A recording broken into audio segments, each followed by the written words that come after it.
Olá, bem-vindo a mais um programa Conversando com o Jefferson. Recebo meu amigo Paulo Correia de Melo de Lima, que é o pároco aqui de Timóteo, lá de Mocós. Bem-vindo. Isso. Obrigado, doutor Jefferson, pelo convite, que foi assim, feito antes da pandemia. Sim. Né? E hoje está aqui. Chegou o dia. Chegou o dia, depois de tantos convites e não batia. A agenda não batia. Não é? Hoje a gente está aqui. Muito bem, padre. Padre, eu sei que é lá de Condado, na verdade. Eu sou de Condado, eu sou de uma família de 5 filhos, eu sou o caçula. Sempre morei em Condado, embora eu nasci em Goiânia, no Hospital de Goiânia, mas só nasci mesmo, só o parto, né? Natural de Condado, de Goiânia, tá no documento. Mas eu sou condadense. E tem algum irmão também seguiu a vida religiosa? Também? Não. Todos os meus irmãos, eles tiveram que ir para o Sudeste. Sim. Na década de 90. Inclusive, hoje eu estava contando nos dedos os anos que eles estão lá, né? Mais de 30 anos, o primeiro. Sim. Mais de 30 anos que está em São Paulo. E, por consequência do destino, foi Mas só ficou o padre, só o Paulo só ficou. E eu fiquei aqui e um sobrinho. Eu tenho um sobrinho de 37 anos, sim, né, lá em contato com os meus pais. Que bom. E como o Paulo Correia acabou na vida religiosa? Como foi essa vocação, esse chamado? A minha família sempre foi católica. Meus pais sempre foram bem assim, participativos das comunidades, os vicentinos, essas pastorais da comunidade. Mas a minha situação era diferente. Eu nunca fiz catequese, eu nunca fui coroinha. Sim. É tanto que eu fiz primeira comunhão com 16 anos, que é muito fora do padrão que tem hoje, com 16 anos. Mas tudo surge ali na década de 90, 94, 95, 93, quando eu senti aquele impulso. Eu achava interessante, achava bonito, né? Achava bonito tudo o que acontecia. Mas eu disse, não, essa coisa da minha cabeça, eu vou fazer outra coisa. E como eu fui muito assim, voltado para os estudos, né? Ao contrário dos meus irmãos, somente um que tem um ensino médio. Eu fui diferente, disse, não, eu vou estudar, eu vou ver o que é que vai dar para mim. E terminei o ensino médio, comecei ali, né, a procurar, investigar, me interessei, né, pela profissão, né, do odonto. Sim, odonto. Inclusive fiz até o vestibular para odonto. Você chegou até passar no vestibular, não foi? Sim. Era para o UPS, se não me engano. Isso. Então, mas depois não deu. E eu fiquei procurando fazer outras coisas. E até, assim, eu comecei mesmo a pensar nessa realidade quando, no próprio ensino médio, que hoje é ensino médio, né? E antigamente era segundo grau. Segundo grau. Então, teve uma seleção de alunos do governo do estado para estagiar nas escolas. E eu fui um dos escolhidos, né, para estagiar dentro da secretaria como agente administrativo. Lá em Condado? Lá em Condado, no CERU. Hoje é escola de referência, mas naquele tempo era CERU. E daí eu comecei escola particular também, comecei a exercer a mesma atividade e outras atividades mais, escolas particulares. Até que então isso voltou. Essa curiosidade de conhecer mais. Foi quando a gente sempre tem aquele grupinho que aos domingos tomava umas biritas, né? Aproveitava bem, aprontava algumas por ali, até que um dia eu estava, como o povo diz assim, né? Cheio d'água sanitária, né? O povo diz, né? E aí conheci o Padre Antônio Inácio, que foi inclusive pároco aqui. Sim, tem um bom tempo. Por 6 anos. E ele fez assim, boa noite, jovem. Então, esse boa noite, jovem, que ele passou para mim, me passou assim, uma certa paz. E alguém me deu boa noite. Alguém importante me deu uma boa noite. E dali eu comecei a voltar aos poucos. Até que um dia eu fui conversar com ele e pensei que já que você gosta de cantar com o pessoal aí nas biritas da vida, venha aí, forme um grupo aqui para animar as celebrações. Eu conheci um pessoal e formou um grupo de canção. E aos domingos, as missas aos domingos, a gente sempre estava ali animando. Aí foi quando eu despertou novamente a vontade de conhecer. Fui fazer uma experiência religiosa, né? Participei dos encontros vocacionais dos deonianos, quase um ano. eram 29 pessoas, eram 26 pessoas de todo o Nordeste. E juntamente comigo ficaram mais 3, já para ingressar na vida da comunidade. Ah, que coisa. Mas coincidiu que daquele dia eu dei para aquela experiência de comunidade com o aniversário do Padre Antônio, naquele dia. Eu disse, não, vou ficar por aqui no aniversário mesmo, e comecei a fazer a experiência da diocese. E em 2002, dia 22 de fevereiro de 2002, eu saía de Condado para o Seminário Maior da Diocese em Olinda. Em 2006 eu termino, né, a Teologia e a Filosofia, e sou encaminhado para Salgadinho, lá depois de Passeirar as Águas Termais. Fiz a experiência lá com o Padre Maurício, lá em Salgadinho. De lá saio como diácono, vou para Goiânia, a terra que eu nasci, né? Passo como diácono, como vigário paroquial, e dia 18 de... Então começou lá em Goiânia. Isso. Aqui, coisa boa. O ministério, né? Assim, sim. E no dia 12 de maio de 18 de maio de 2012, eu saio de Goiânia e tomo posse em Lagoa do Carro, né? Agora como pároco da cidade, o primeiro pároco da cidade, lá de Lagoa do Carro. Fazendo história. Isso. Fez 5 anos e 9 meses que morei lá em Lagoa do Carro. Mas, pai, eu sei que o senhor também tem uma formação fora da teologia e filosofia, também graduou-se em psicologia. Isso. Quando começou a psicologia? A psicologia, ela despertou em mim a partir da filosofia. Eu, assim, admiro muito os filósofos fenomenalistas, né? Existencialistas, humanistas. E eu comecei a me interessar por essa galera aí, esse pessoal esses pensadores. E ela despertou a vontade de investigar mais sobre essa questão do comportamento, do pensamento humano. Foi até que então o Padre Maurício, ele disse assim, por que você não faz um curso de psicologia? Por que você não vai acho que dá certo? E fiquei aquilo. Pensando, matutando. Fiquei no juízo. E assim, via muitas demandas também que a gente percebe que não está no âmbito espiritual, mas no âmbito humano, comportamental. Isso eu vou fazer. Agora, onde? Eu comecei, outra etapa foi escolher a instituição. Aí daí eu fiz o Enem. Fiz o Enem em 2011. Eu estava lá em Lagoa do Carro? Eu estava em Goiânia. Goiânia. Em Goiânia. Fiz o Enem em 2011, lá na ETA. Fiz o Enem, não estudei. Disse, olha, faz tempo que eu terminei o ensino médio, mas eu vou fazer o Enem. Então não tenho tempo para estudar, mas eu vou fazer alguma coisa. Comprei uns cursos vídeo, né, audiovisuais. Tem uns CDs também. Então, quando eu ia para as comunidades, eu colocava o CD no carro e ia escutando as aulas, né, no caminho das comunidades. E quando tinha um tempo, eu colocava o vídeo e assistia e lia algumas coisas ou outras. Sei que nesse andar todo, ainda consegui 570. Uma boa nota. Uma boa nota. 570 do Enem, 2011. Em 2012, eu disse, não, agora eu vou fazer. Aí eu procurei, eu vou na FAFI. Cheguei lá, alta do Enem. Beleza. Eu entrei na FAFI em 2012. Em 2016, eu termino a psicologia clínica, né, e já emendo com uma pós-graduação em avaliação psicológica, né? Então, me despertou também essa questão de aplicar testes, sim, anamnese, enfim. Mas, padre, então, veja, hoje também tem clínica aqui, clinicando aqui em Cunaúba. Hoje eu estou clinicando. Faz tempo que começou a clinicar? Eu comecei a clinicar no estágio, porque no estágio, um ano, a gente já começa lá na faculdade. Tem uma clínica popular. Na própria faculdade. Tem uma clínica popular que tem toda uma equipe de supervisão de professores, que a gente vai acompanhando pessoas de bairros mais das periferias do Recife, e a equipe vai nos acompanhando, dando suas previsões, ponto de vista. Daí a gente já sai psicólogo clínico lá.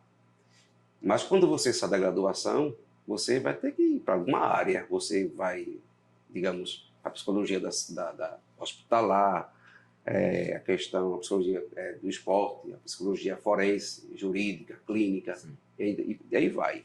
E não fazendo uma pós-graduação em avaliação psicológica. Nesse tempo já estava em Lagoa do Carro? já estava em Lagoa do Carro ainda, em 2017. E começou também a atender lá na Lagoa do Carro também? Não.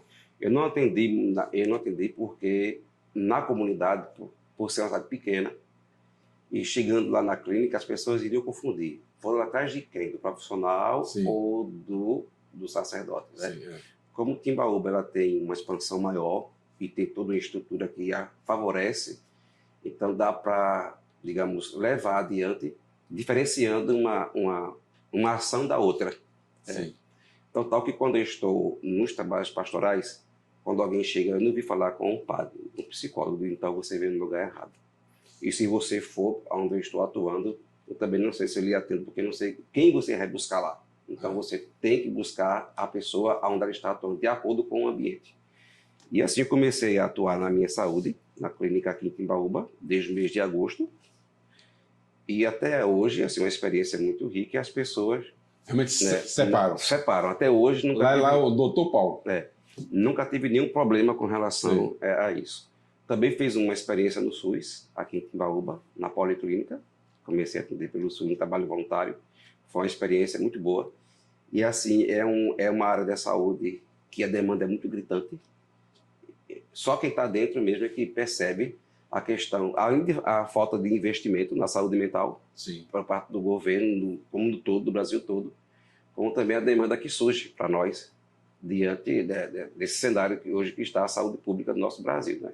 Então, de lá para cá, uma experiência muito boa, muito rica, e assim, poder estar em contato com a ciência, com a questão da investigação do comportamento humano, da ajuda, né, de acompanhar alguém, e eu acho muito gratificante quando alguém diz assim, olha, eu estou muito bem, eu agradeço a sua ajuda, mas hoje eu estou encerrando o meu processo por enquanto. E já teve. E teve outros que dizer, pense, o que você trouxe para cá, você já vejo que você está bem. Agora, se você quiser continuar com a sua demanda ou que surgirem outras demandas, tudo bem. Para não dizer que eu estou aqui forçando que você vir e eu ficar sempre usufruindo do seu pagamento lá na clínica. Então, é muito gratificante quando eu percebo que alguém que chegou com as suas demandas, né, e ficaram satisfeitas. Sim. Aí eu fiz a pós-graduação, né, em avaliação psicológica. E assim, interessante que no decorrer do curso, a gente escolhe uma temática. Né? E eu parti para a área ainda da vigorexia. Vigorexia. Foi o meu trabalho final de conclusão. Conclusão, no caso da pós-graduação. Da pós-graduação. Na graduação foi a morte digna. O fazer da psicologia junto às famílias com pacientes em estágio terminal. Terminal, né? No caso, cuidados paliativos, não é? Não é com o paciente, mas com a família que está lidando com pessoas em estágio terminal, porque o luto ele vem muito antes da morte física. A ortotonásia, né? Procurar fazer isso. Os processos históricos, como era a morte.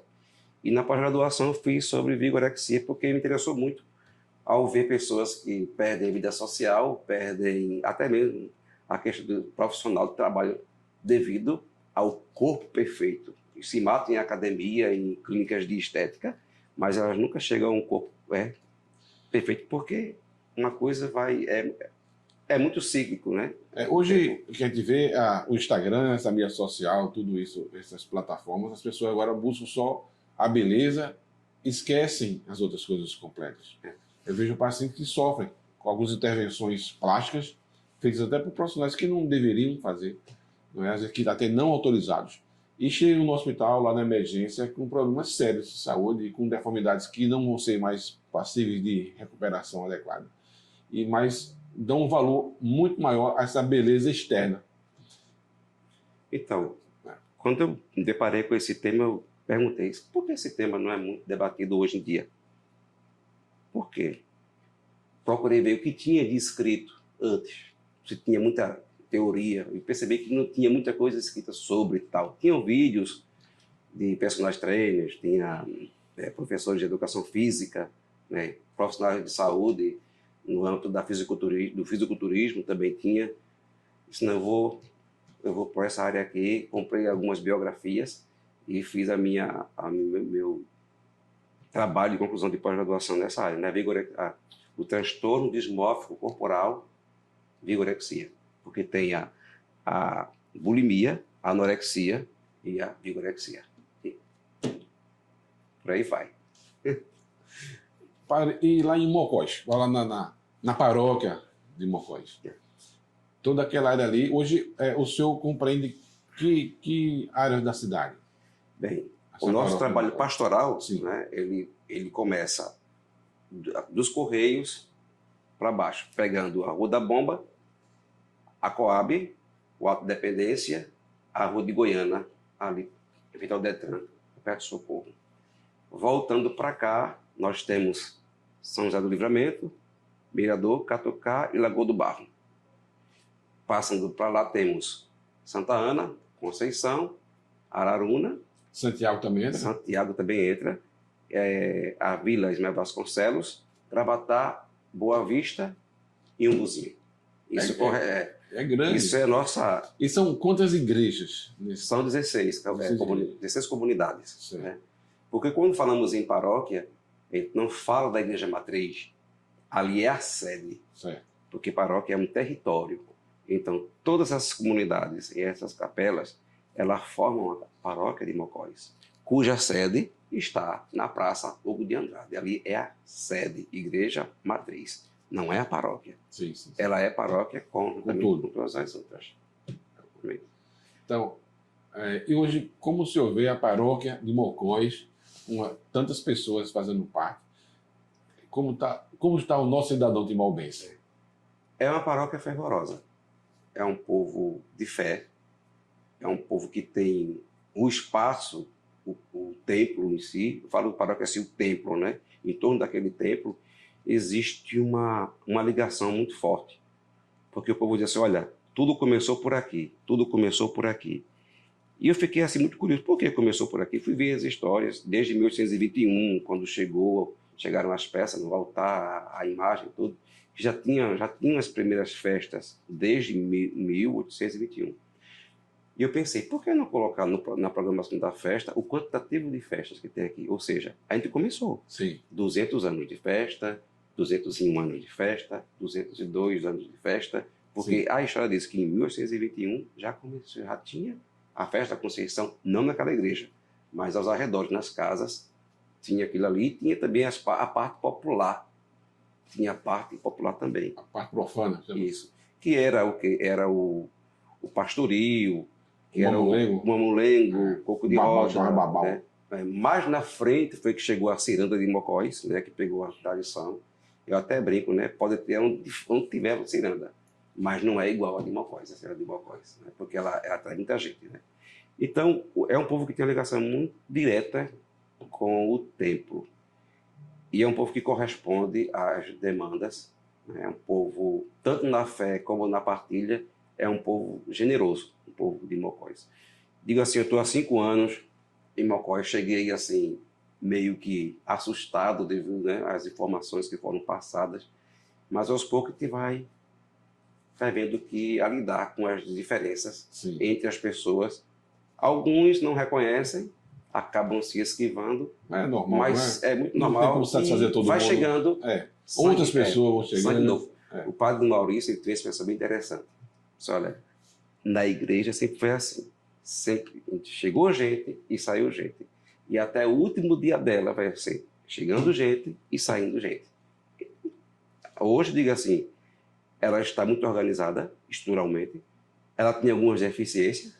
Por exemplo, na estrutura, a gente não tem um centro de catequese, a gente não tem um salão grande para atender as demandas, as salas de catequese para receber as crianças e adolescentes, até mesmo para trabalho social. O espaço não tem mais espaço. Não tem esse espaço. Teve uma grande reforma, né? Até acho que iniciada com o padre. Começou para o Antônio Inácio. Ele fez né? assim, ele fez o grosso, pesado, fez, né? A gente só fez arrumar aquilo que ele deixou. Que meu propósito foi esse. E eu creio que vai ser sempre esse. Aonde eu chegar não é destruir a história de quem passou. É continuar a história de quem deixou ali o seu marco. Ele deixou o marco dele e eu fui acompanhando. É como o evangelho de domingo passado, né? Vocês estão participando de uma colheita, de um trabalho que não começou por vocês. Vocês foram inclusos dentro do trabalho deles. Então, um semeia, o outro colhe. Então, ele semeou e a gente agora está colhendo. Tem espaço mais para crescer aquela igreja ou estruturalmente? Não, a gente não pode mais por conta da questão histórica. Sim. Ele é um prédio que tem toda a história e tem uma lei, a lei federal, estadual, é a Fundar também. Então, a gente não pode mexer da sua estrutura. Agora, nas outras capelas, sim, a gente pode derrubar, a gente pode acrescentar, a gente pode reformar, porque elas não têm nenhum caráter histórico, né? Não tem. Mas aquela intervenção foi muito bonita ali, que aqueles arcos que foram abertos, né? Sim, sim. Era muito estreita, muito pequena. Deu uma beleza a mais. Ficou. Né? E assim, onde ela está localizada, por exemplo, é no centro de uma praça. Eu sempre falo para os paroquianos mais próximos, olha, se eu morasse aqui, a minha missa seria essa de 7 da manhã, porque é um silêncio, é um vento, tem onde você colocar o seu carro ao redor dela, os pássaros cantando, um silêncio, e assim, a minha missa é uma paz, era esta daqui. Né? Eu sempre brinco com eles e eles concordam. Né? E hoje a gente percebe que a missa do domingo pela manhã ela é muito mais participativa, porque ela recebe um público, digamos, mais idoso, mais avançado, né? De pessoas que já estão aposentadas, professores, é onde tem pessoas mais assim preparadas academicamente, professores, doutores, enfim, aí vai. Domingo pela manhã. Vou qualquer dia de domingo de manhã. Quando eu vou mais à noite. Pode ir. Pode ir. Opa. E que mais projetos que tem para colocar em prática aqui com o nosso povo de Mocós? O nosso primeiro projeto agora é a construção da casa. Devido às enchentes, ela ficou... Já era assim, uma adaptação de um galpão antigo e ela não tem a estrutura de uma casa. Ou seja, você vai armar um armador de rede, não tem condições porque não tem espaço para isso. Ela é muito emendada. Sim.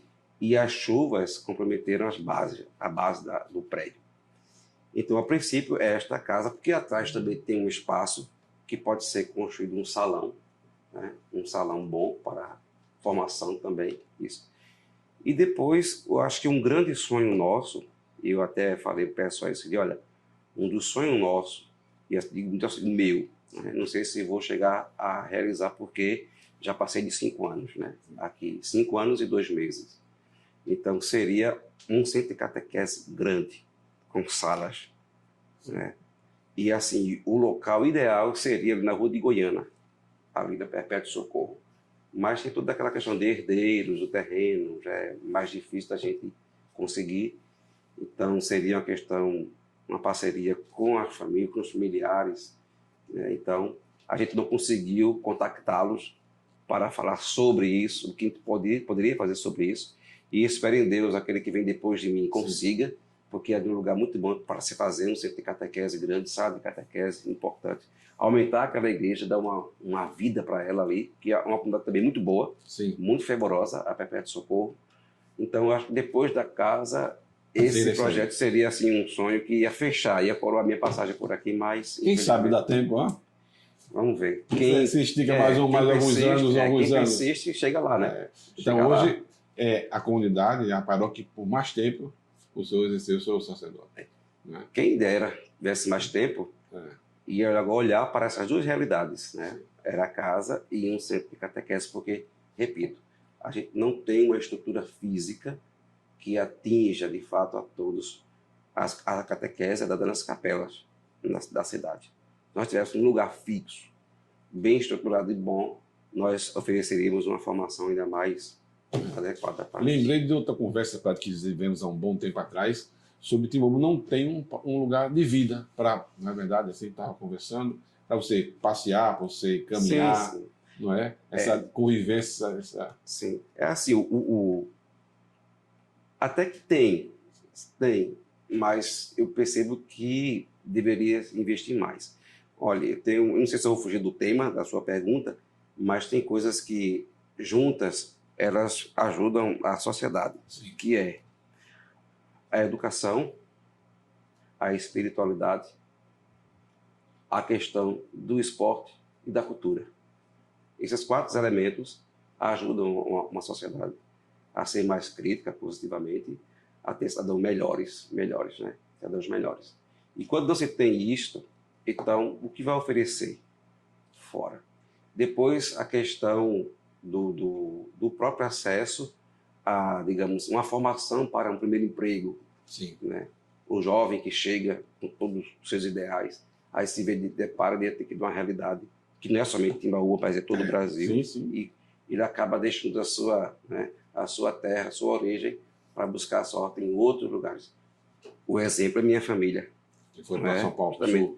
Meu irmão era funcionário público e se apaixonou por uma menina que era de lá, os familiares. Ela acabou indo para São Paulo. Ele também, louco de amor por ela, né? Então seguiu, deixou tudo e foi embora, né? Morar lá junto com ela e aos poucos foi levando todo mundo. Então, eu acredito que se houvesse mais investimento nessas áreas, né? Um espaço de saúde, quando fala espaço de saúde, é isso, são áreas grandes, abertas, parques, para as pessoas aos domingos levar a família, seus filhos, jovens, isso, para... Né, um centro de convivência melhor em comunidade. Isso. Porque a gente se queixa muito da violência, a gente se queixa muito do jovem que está nas drogas, que não são todos. A gente se queixa de muito, mas qual é o espaço que o jovem tem? Qual o incentivo que é dado? Que é dado. Então, é uma carência que é geral, é uma deficiência que é geral. E a gente sabe que o prognóstico é esse, mas não, a gente sabe, mas parece dar um tiro no pé, não faz. Padre, está chegando no final da nossa entrevista e quero agradecer a sua vinda. Não é? E vai ter um momento para suas considerações finais. Bem, eu agradeço o convite que foi feito, né, Dr. Jefferson, desde antes da pandemia, o senhor me convidou, e hoje ele está aqui. E assim, como mensagem final, né, eu falo para as pessoas, mas eu gosto muito da juventude, né, da juventude que... Daquela juventude que de fato tem ideal ainda. Na década de 90, nós tivemos os cara pintada. Então a juventude, ela lutava por um ideal. Hoje a juventude morre por um instante. Qual é o ideal hoje da juventude? A gente procura e encontramos muitos ideais, muitos jovens que sonham, que lutam, que querem permanecer onde nasceram, e dizer para estes que só chega ao ideal quando a gente corre atrás, quando a gente investe muito na nossa formação. E eu percebo que hoje, tem na juventude, é uma deficiência de ler, de pesquisar, de conhecer, de serem críticos. Então, lutem por seus ideais reais e não por momentos. Lutem para que você possa fazer diferente. A gente reclama muito, fala muito que falta isso, fala aquilo. Mas eu estou fazendo o quê? Para mim, olhando os exemplos de muitos jovens que infelizmente foram vítimas da violência, foram vítimas das drogas, foram vítimas também do desemprego, que tiver que deixar a nossa cidade para morar fora. Infelizmente, não é mais aquela Timbaúba, né, a princesa serrana, que era um expoente no estado de Pernambuco, pela exportação de calçados, de redes que tinha. Hoje isso a gente percebe que não tem mais uma pena, a gente só lamenta. Mas investe em vocês, o tempo para estudar é esse, o tempo de correr é agora, para depois você ficar, e agora? Para onde é que eu vou? O que foi que eu fiz? Então, corra atrás do seu ideal, seja jovem, se divirta como jovem, aproveite os momentos da vida como jovem, mas nunca fuja das suas responsabilidades, porque o único responsável por você é você mesmo. Obrigado, Padre, mais uma vez. Não fuja da sua responsabilidade. O momento é agora. Isso. É isso aí. Um abraço, curta, compartilhe, aí mande seu recado. Um abraço e até mais.